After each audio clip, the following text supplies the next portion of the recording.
حضرت عزیر علیہ السلام کا حیرت انگیز واقعہ جب بخت نصر بادشاہ نے بیت المقدس کو ویران کیا اور بنی اسرائیل کو قتل و غارت گری کر کے تباہ و برباد کر ڈالا، تو ایک مرتبہ حضرت عزیر علیہ السلام کا وہاں سے گزر ہوا۔ آپ کے ساتھ ایک برتن کھجور اور ایک پیالہ انگور کا رس تھا، اور آپ ایک گدے پر سوار تھے۔ تمام بستی میں پھرے لیکن کسی شخص کو وہاں نہ پایا۔ بستی کی عمارتیں گرے ہوئے تھے۔ آپ نے کہا، اللہ تعالیٰ ان کی موت کے بعد کیسے زندہ کرے گا؟ اس کے بعد آپ علیہ السلام نے اپنی سواری کے جانور کو وہاں باندھ دیا اور خود آرام فرمانے لگے۔ اسی حالت میں آپ کی روح قبض کر لی گئی اور گدھا بھی مر گیا۔ یہ صبح کے وقت کا واقعہ ہے۔ اس سے 70 برس بعد اللہ تعالیٰ نے ایران کے بادشاہوں میں سے ایک بادشاہ کو غلبہ دیا اور وہ اپنی فوجیں لے کر بیت المقدس پہنچا۔ اس کو پہلے سے بھی بہتر طریقے سے آباد کیا، اور بنی اسرائیل میں سے جو لوگ باقی رہ گئے تھے وہ دوبارہ یہاں آ کر بیت المقدس اور اس کے گرد و نواح میں آباد ہو گئے، اور ان کی تعداد بڑھتی رہی۔ اس پورے عرصے میں اللہ تعالیٰ نے حضرت عزیر علیہ السلام کو دنیا کی آنکھوں سے پوشیدہ رکھا اور کوئی آپ کو نہ دیکھ سکا۔ جب آپ کی وفات کو 100 سال گزر گئے تو اللہ تعالیٰ نے آپ کو زندہ کیا۔ پہلے آنکھوں میں جان آئی، ابھی تک تمام جسم میں جان نہیں آئی تھی۔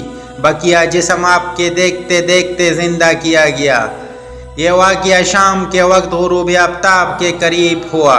اللہ تعالیٰ نے حضرت عزیر علیہ السلام سے فرمایا، تم یہاں کتنے دن ٹھہرے؟ آپ نے اندازے سے عرض کیا، 1 دن یا اس سے کچھ کم وقت۔ آپ کا خیال یہ ہوا کہ اسی دن کی شام ہے جس کی صبح کو سوئے ہوئے تھے۔ اللہ تعالیٰ نے فرمایا، تم یہاں 100 سال ٹھہرے ہو۔ اپنے کھانے اور پانی وغیرہ کھجور وغیرہ کے رس کو دیکھو کہ ویسا ہی صحیح سلامت باقی ہے، اس میں سے بو بھی نہیں آ رہی، اور اپنے گدے کو دیکھو کہ اس کا کیا حال ہے۔ چنانچہ آپ نے دیکھا وہ مر چکا ہے، اس کا بدن گل گیا اور اعضاء بکھر گئے، صرف سفید ہڈیاں چمک رہی تھی۔ آپ کی آنکھوں کے سامنے اس کے اعضاء جمع ہوئے، اعضاء اپنی اپنی جگہ پر پھائے، ہڈیوں پر گوشت چڑھا، گوشت پر کھال، بال نکل آئے، پھر اس میں روح پھونکی گئی۔ وہ اٹھ کھڑا ہوا اور آواز نکالنے لگا۔ آپ نے اللہ تعالیٰ کی قدرت کا مشاہدہ کیا اور فرمایا، میں خوب جانتا ہوں اللہ تعالیٰ ہر شے پر قادر ہے۔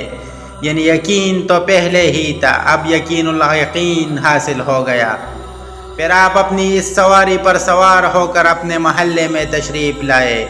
سر قدس اور داڑھی مبارک کے بال سفید ہو گئے تھے۔ عمر وہی 40 سال کی تھی۔ کوئی آپ کو نہ پہچانتا تھا۔ اندازے سے اپنے مکان پر پہنچے۔ ایک ضعیف بڑھیا ملی جس کی پاؤں رہ گئے تھے، وہ نابینا ہو گئی تھی۔ وہ آپ کے گھر کی باندھی تھی اور اس نے آپ کو دیکھا ہوا تھا۔ آپ نے اس سے دریافت فرمایا کہ یہ عزیر کا مکان ہے؟ اس نے کہا، ہاں، لیکن عزیر کہاں؟ انہیں تو غائب ہوئے 100 سال گزر گئے ہیں۔ یہ کہہ کر خوب روئی۔ آپ علیہ السلام نے فرمایا، میں عزیر ہوں۔ اس نے کہا، سبحان اللہ، یہ کیسے ہو سکتا ہے؟ آپ نے فرمایا، اللہ تعالیٰ نے مجھے 100 سال موت کی حالت میں رکھ کر پھر زندہ کیا۔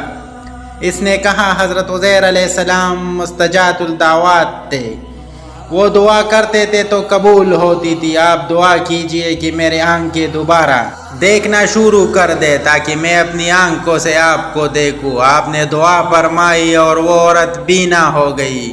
آپ نے اس کا ہاتھ پکڑ کر فرمایا، خدا کے حکم سے اٹھ۔ یہ فرماتے ہی اس کی معذور پاؤں درست ہو گئے۔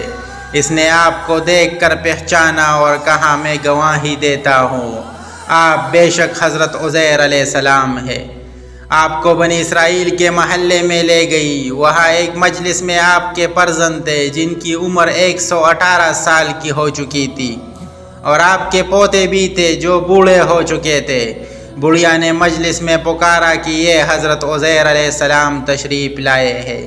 اہل مجلس نے اس عورت کو جھٹلایا۔ اس نے کہا، مجھے دیکھو، ان کی دعا سے میری حالت ٹھیک ہو گئی ہے۔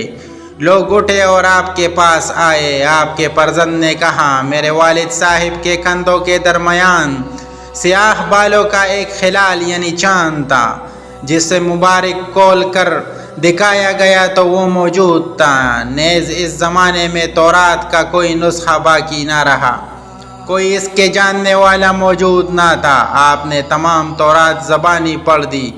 ایک شخص نے کہا، مجھے اپنے والد سے معلوم ہوا کہ بخت نصر کی ستم انگیزیوں کے بعد گرفتاری کے زمانے میں میرے دادا نے تورات ایک جگہ دفن کر دی تھی۔ اس کا پتہ مجھے معلوم ہے۔ اس پتے پر جستجو کر کے تورات کا وہ دفن شدہ نسخہ نکالا گیا، اور حضرت عزیر علیہ السلام کے اپنے آیات سے جو تورات لکھی تھی، اس سے مقابلہ کیا گیا تو ایک حرف کا فرق نہ تھا۔